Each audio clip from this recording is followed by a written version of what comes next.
four-time world champions, a nation that built its entire footballing identity on one thing: never, ever losing a shootout when it mattered. And on a humid night in Massachusetts, all of that history got torn up in about 90 seconds of chaos. Germany, one of the most feared football nations on the planet, a squad loaded with stars from Arsenal, Liverpool, Bayern Munich, and Newcastle, got knocked out of the World Cup by Paraguay, a team ranked 34th in the world, a team that had been thumped 2-0 by the United States barely 2 weeks earlier. And here's the detail that still does not compute for a lot of German fans. They lost on penalties. The nation that simply does not lose shootouts finally lost one. So what actually happened here, and why is this suddenly turning into a political headache back home in Berlin, not just a footballing one? Let's get into it. First, you need to understand exactly how absurd this result is, because it is not just a case of a big team slipping up against a small one. For most of football history, this specific type of disaster did not happen to Germany.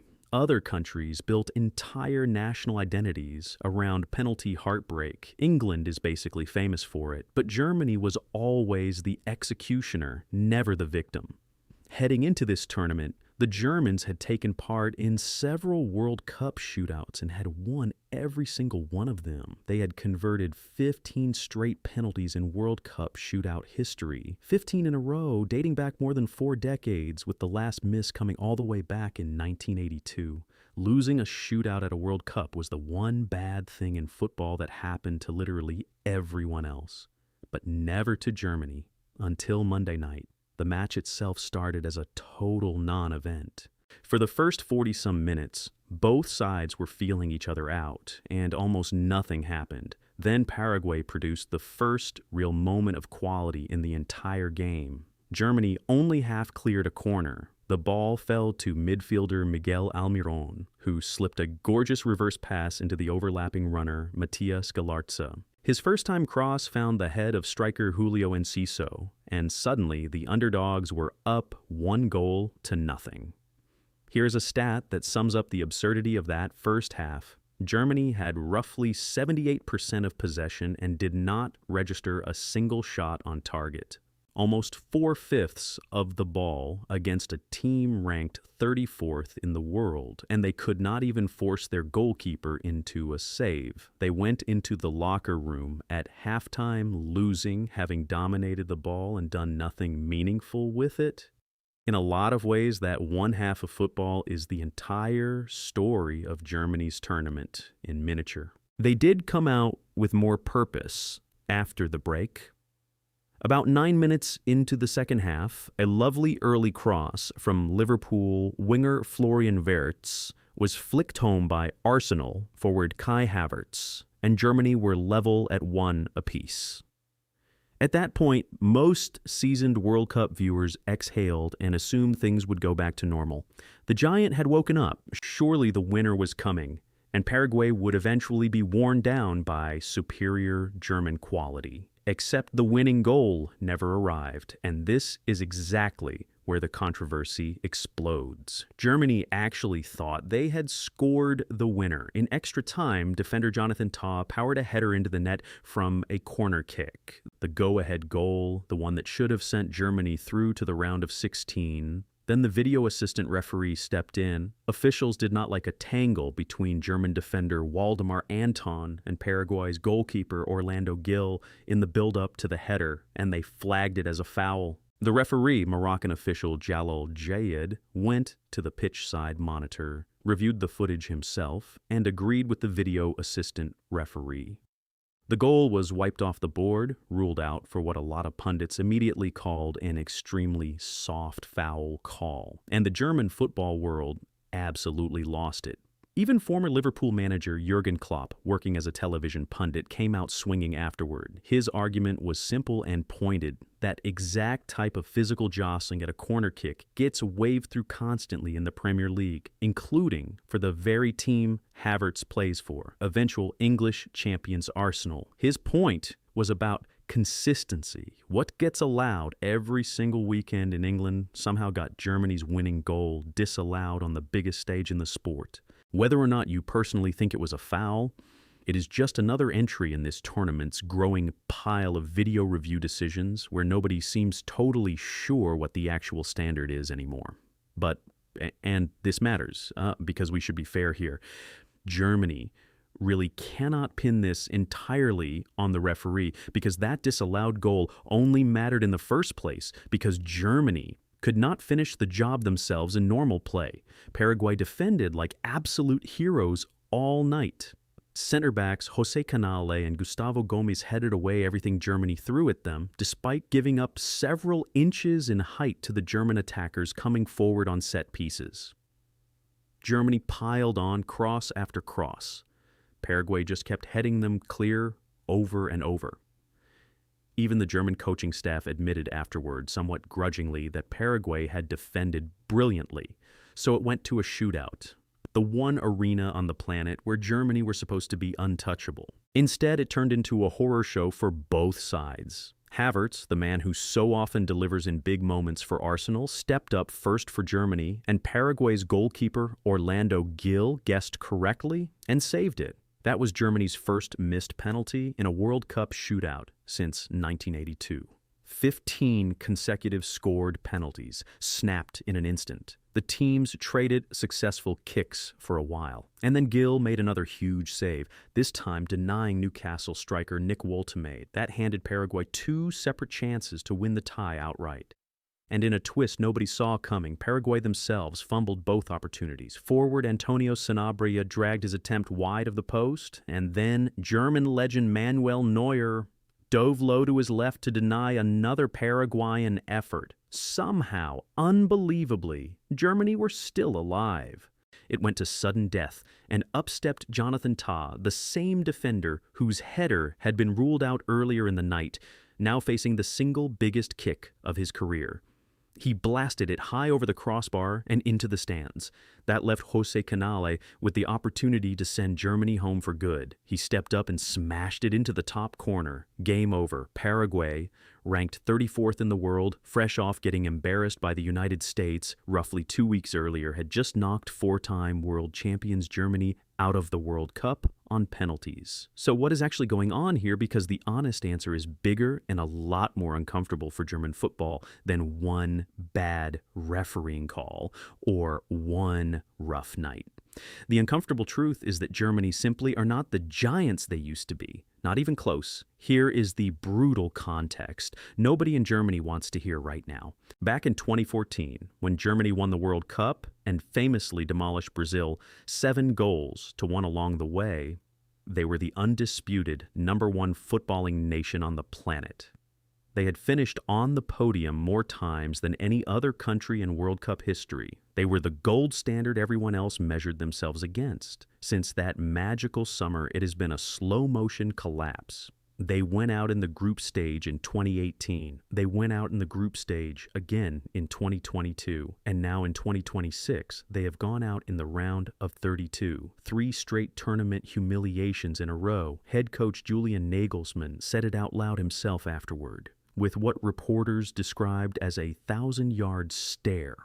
This is the 3rd straight elimination, and that means Germany are simply not part of the first-class teams anymore. Sit with that for a second. The head coach of the German national team openly admitting on camera that his own nation is no longer among football's true elite. The numbers back him up in a cold, clinical way. Before that 2014 final, Germany had won roughly 75% of every World Cup match they had ever played. Since then, that number has collapsed to somewhere around 40%. They have not been ranked higher than 9th in the world since 2018. And after this latest disaster, expect them to slide even further down the FIFA rankings. This is not a one-off fluke. It is a trend that is now more than a decade long, and everyone inside German football knows it. The players know it too. Midfielder İlkay Gündoğan looked genuinely devastated afterward and more or less apologized to the entire country, saying this was his 2nd World Cup and that Germany had failed twice in a row on his watch. He said the team played decent football, but that something was always missing throughout the tournament, and it was the same story again on this particular night. Something always missing. That phrase might be the single best description of modern German football, a roster absolutely stacked with talented names from Europe's biggest clubs that somehow mysteriously adds up to less than the sum of its parts on the pitch. Compare that to Paraguay, a squad made up mostly of players who are not considered elite by European standards, playing their club football in Argentina, Brazil, and here in the United States, who simply outfought, outdefended, and outnerved a supposedly superior opponent when it actually mattered. And this is where the story stops being just about football and starts becoming genuinely political inside Germany. Within about 24 hours of the elimination, the German Football Association, known as the DFB, put out a public statement making it very clear there would be no business as usual after what officials called a crushing defeat. DFB President Bernd Neuendorf announced a formal investigation into everything that went wrong at this tournament and confirmed he had already sat down with both Nagelsmann and sporting director Rudi Völler to start dissecting the failure.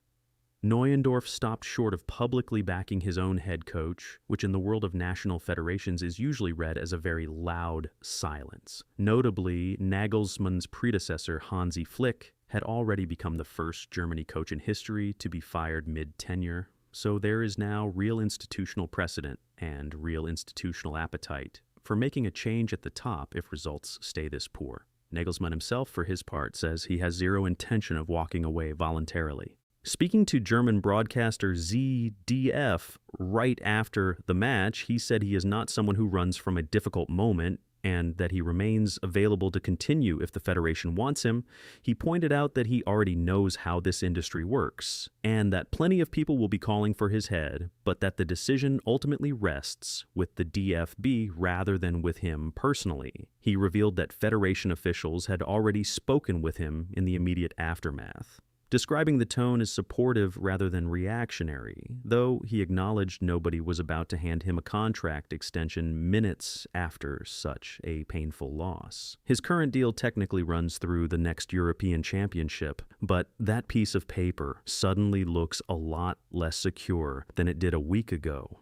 Predictably, the speculation train has already left the station, and the name attached to almost every rumor is Jurgen Klopp. The former Liverpool and Borussia Dortmund manager, who has been working as a television analyst throughout this World Cup, was asked directly whether he would consider taking over the national team.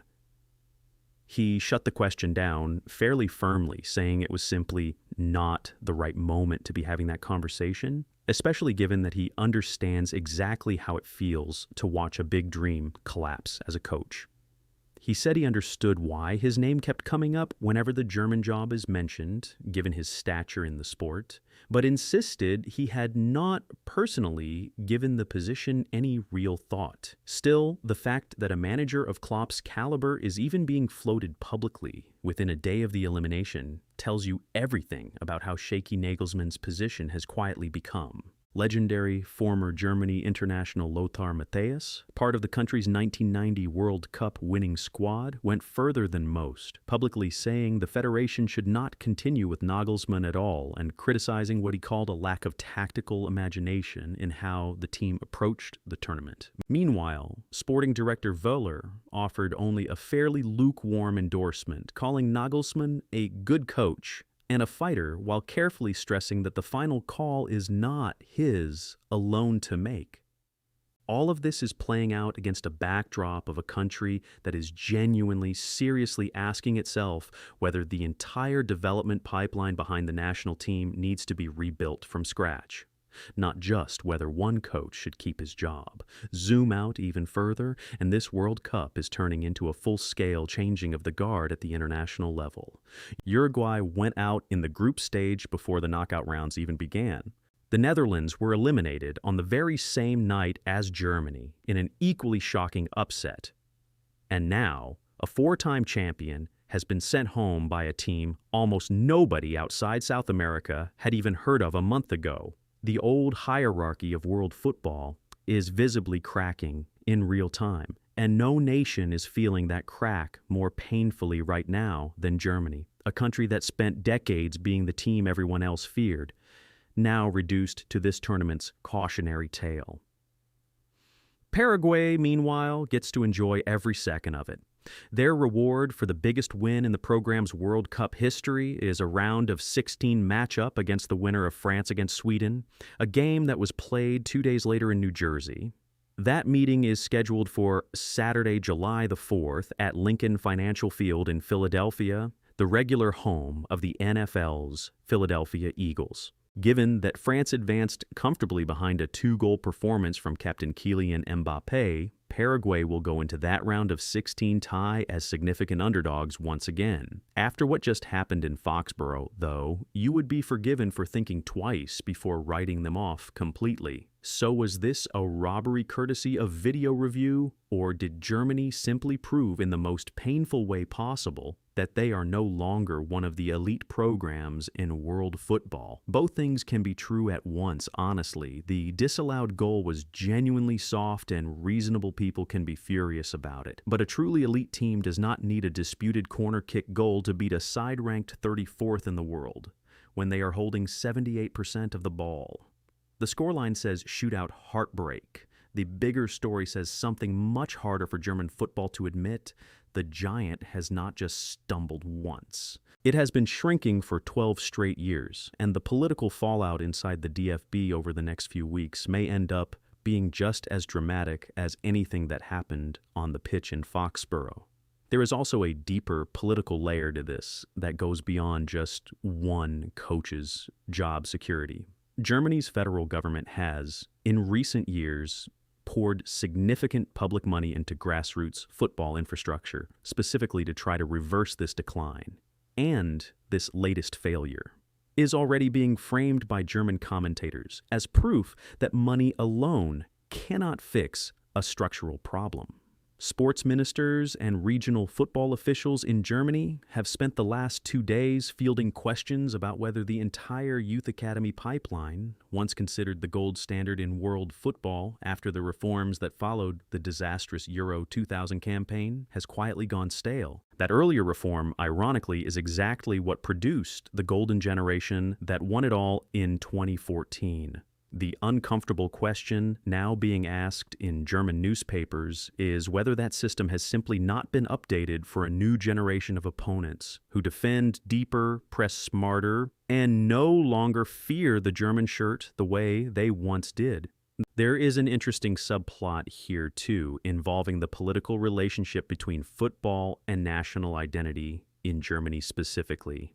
Historically, German football success has been tied up with broader questions of national confidence and unity, going back to the so-called Miracle of Bern in 1954. A tournament exit this early, for the third cycle running, is being read by some commentators as part of a broader conversation happening in the country right now about competitiveness on the world stage more generally, in sectors well beyond sport. Whether or not that comparison is fair, it explains why this defeat generated coverage far beyond the sports pages in German media this week, showing up in general news broadcasts and political talk shows rather than staying confined to football programming.